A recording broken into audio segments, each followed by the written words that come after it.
Ce matin, Jean-Michel Apathy, vous êtes avec le ministre de l'Éducation. Bonjour Luc Chatel. Bonjour Jean-Michel Apathy. Avez-vous des éléments d'information concernant l'enquête sur le tueur de Toulouse? Je n'ai pas d'éléments nouveaux de la nuit. Le ministre de l'Intérieur, le président de la République ont eu l'occasion d'évoquer hier soir l'enquête en indiquant qu'il y avait un certain nombre de points communs entre cette agression épouvantable, cette tragédie de l'école de Toulouse hier et les agressions auprès des militaires français. L'enquête suit son cours.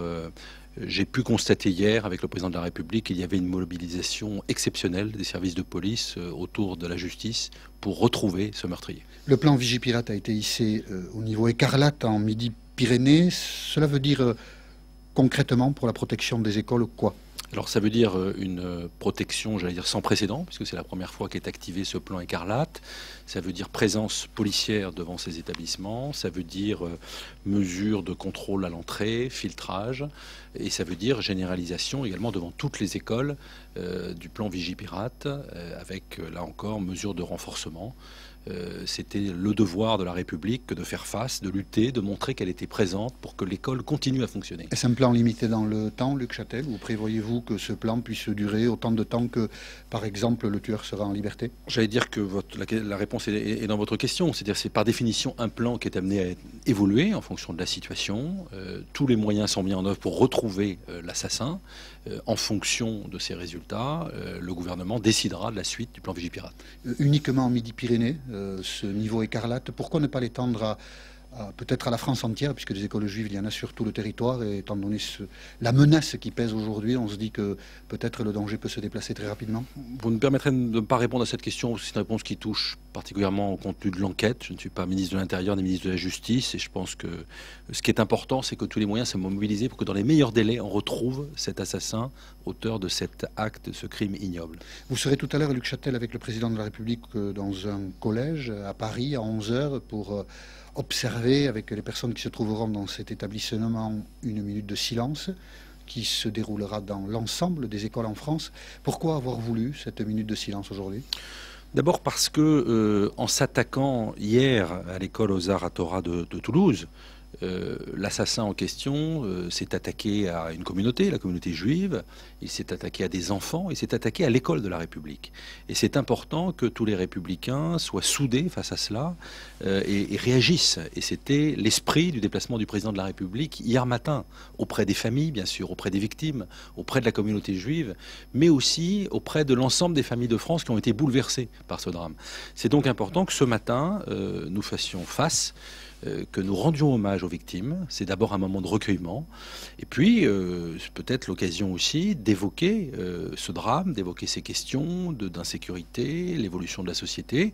Simplement, la liberté pédagogique est laissée à chaque établissement, à chaque enseignant, qui, en fonction de leurs élèves, en fonction des situations, détermineront du meilleur moyen d'exprimer ce moment de recueillement. On imagine que c'est difficile dans les écoles primaires, par exemple, avec des enfants qui sont jeunes, qui ne comprennent pas bien, qui peuvent être un peu angoissé par ce type de situation, qu'il est difficile d'observer une minute de silence dans ces établissements-là? C'est difficile, mais vous savez, les enseignants savent trouver les mots. D'abord, c'est leur métier que de transmettre les valeurs à nos enfants. Et dès le plus jeune âge, ils savent trouver les mots pour faire passer un message, une émotion, rendre hommage à des camarades qui nous ont quittés et rappeler quelles sont les valeurs qui doivent être enseignées au sein des écoles de la République. Et donc cette minute de silence sera observée dans toutes les écoles sans exception? Absolument, elle sera observée dans toutes les écoles. Je pense que c'est un moment républicain très important. Je vous ai dit tout à l'heure, en s'attaquant à une école, on s'attaque à une institution. Aujourd'hui, l'école est sans doute la dernière incarnation des institutions de la République, des valeurs de la République. Donc c'est très important de faire face, de répondre, de riposter. La République n'est pas à genoux face à ce crime odieux. La République, elle fait face. La République va retrouver cet assassin et l'école de la République continue parce que c'est elle qui permet d'élever le savoir, de transmettre les valeurs, d'éduquer nos enfants, et c'est l'esprit de cette minute de silence. Ce drame pose beaucoup de questions à la société française. Certains candidats ont mis leur campagne présidentielle entre parenthèses. François Bayrou a fait hier soir, une déclaration que je voudrais vous soumettre, Luc Chatel. Le fait de montrer du doigt les uns et les autres, a dit François Bayrou, en fonction de leur origine, c'est faire flamber les passions. Et on le fait parce qu'il y a dans ce feu-là des voies à prendre. Je crois que dans ce type de tragédie, lorsqu'on rencontre dans un pays ce type de tragédie, ce qu'on attend d'abord des responsables politiques, c'est de la retenue, du sang-froid, d'éviter toute récupération. D'abord, nous verrons, en fonction des résultats de l'enquête, qui est exactement ce tueur. De quel profil s'agit-il ? Ensuite, nous pourrons effectuer toutes les analyses que l'on veut. J'aurais simplement observé deux inexactitudes dans ce qu'a dit François Bayrou hier. Premièrement, il faisait référence à une évolution de la société française. C'est inexact. La France avait jusqu'à présent échappé à ce type de drame, et c'était tant mieux, qui malheureusement s'était déroulé des fusillades dans les établissements scolaires, dans beaucoup de grands pays développés, en Allemagne, dans les pays nordiques, aux États-Unis.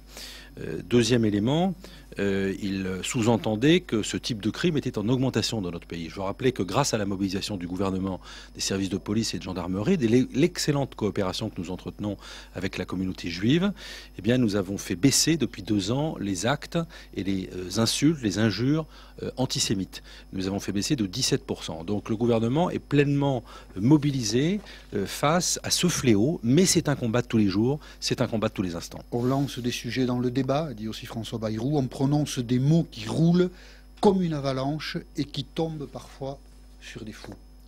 Vous pensez que le gouvernement, par certains des aspects de son action, est visé par ce type de phrase? Vous savez, quand on refuse de parler, quand on refuse d'exprimer certains mots, c'est le début de la dictature.